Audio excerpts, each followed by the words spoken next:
existence is the blessing of God. It is 24/7/365 for mankind. અસ્તિત્વ જે છે એ કાયમ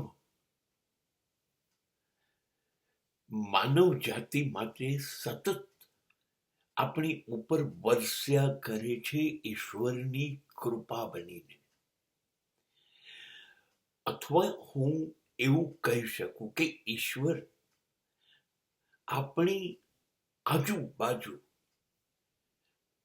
24 કલાક રહેવા માટે અસ્તિત્વની મદદ લે છે. બસ ફેર એટલો છે કે ઈશ્વર ઇનવિઝિબલ છે, અદ્રશ્ય, અને અસ્તિત્વ એ દ્રશ્ય છે. એટલે એવું કહી શકાય અસ્તિત્વ એ દ્રશ્ય પરમાત્મા છે અને પરમાત્મા એ અદ્રશ્ય અસ્તિત્વ છે. અસ્તિત્વને કોઈ ભાષા ન હોય, પરમાત્માને પણ કોઈ ભાષા ન હોય. અસ્તિત્વ પોતે જ સંસ્કાર છે, પોતે જ સંસ્કૃતિ છે, પોતે સભ્યતા છે. એની પાસે એની પોતાની વ્યવસ્થા છે, પદ્ધતિ છે, એ પ્રમાણે જે ચાલે છે. આપણી ઉપર એ આશીર્વાદ છે.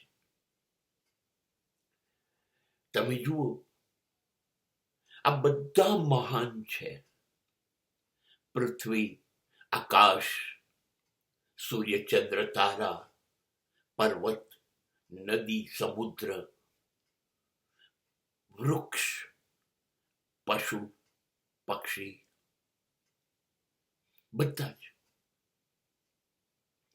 ધ્યાનથી જોશો તો આ બધા જ આપણા ઈશ્વર છે, આપણી પર કૃપા વરસાવે છે. નહીતર વાદળના પાણી વગર જીવત કેમ? સૂર્યના પ્રકાશની ગરમી વગર આપણે જીવત કેમ?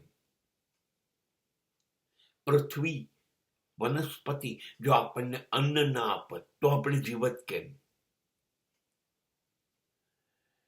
અને આ અસ્તિત્વ 24 કલાક જીવવા માટેના શ્વાસ આપે છે. એ શ્વાસ પાછા લઈ લે તો બસ આપણી ઉપર સતત વરસ્યા કરે છે, ચૂપચાપ રહીને. Existence is a total silence, is a total speechless, wordless, languageless. આકાશ તમારી ભાષામાં વાત નથી કરતો, સૂર્ય તમારી ભાષામાં વાત નથી કરતો, પણ એમની ભાષામાં એ લોકો તમારા માટે હાજર થઈ જાય છે. એમની ભાષા એ છે કે તમારું કલ્યાણ કરવું, તમને મદદરૂપ બનવું. એટલા માટે અસ્તિત્વ જ ઈશ્વર છે. પણ આપણને એ સમજાતું નથી. કેમ? આપણે કિંમત ચૂકવવા ટેવાયેલા છે ને. અને આ બધું મફત મળે છે, અને મફત જે મળે એની માનવ જાતને ક્યારેય કિંમત હોતી નથી. એટલે આપણે સતત આ અસ્તિત્વની નિગ્લેક્ટ કરીએ છીએ. આપણને એની કદર નથી. સૂર્યના પ્રકાશની, સૂર્યની ગરમીની, વાદળોની, વૃક્ષોની આપણને કોઈ કદર નથી. માટે આપણે વાતાવરણમાં ગમે તેવા ઝેરીલા વાયુઓ નાખીને પ્રદૂષિત કરીએ છીએ. નદી અને સમુદ્રને પ્રદૂષિત કરીએ છીએ. વૃક્ષો અને પશુ પક્ષીઓનું નિકંદન કાઢી નાખીએ છીએ. આપણે કુદરતના આશીર્વાદ ને લાયક નથી. કુદરતે જે આપ્યું છે એની અંદર તોડફોડ કરી નાખીએ છીએ. જાણે ઈશ્વરને ખુલ્લી ધમકી આપતા હોય કે અમારે તારા આશીર્વાદની જરૂર નથી, અમે કશું કરીને તને બતાવી દઈશું. અને પછી અસ્તિત્વ એની ભાષામાં તમને જવાબ આપે છે.